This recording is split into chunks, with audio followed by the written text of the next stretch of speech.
বলছি আমি না 100 টাকা নিয়েছি মায়ের কাছ থেকে, ঠিক আছে? এবার যখন মা জিজ্ঞেস করবে যে কে নিয়েছে, তখন তুই বলবি আমি নিয়েছি, আমি নিয়েছি, ঠিক আছে? তুমি নিয়েছো, তুমি তো আমি নিয়েছি, তুমি নিয়েছো, এটা একই জিনিস। আজকে সকালবেলা আমার ব্যাগ থেকে 100 টাকা চুরি হয়েছে। কে নিয়েছে তোদের দুজনের মধ্যে? এ বাবা, তুই কেন পয়সা নিস? হ্যাঁ, মায়ের ব্যাগ থেকে পয়সা নেবো তোমার?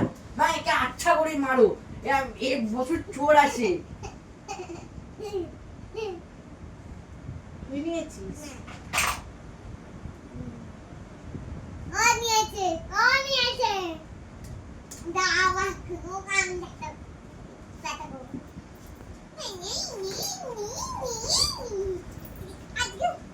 আজকে আমি ওকেই দেখে নেবো, দুজনের মধ্যে তো কেউ নিয়েছিস। এ নিয়েছে,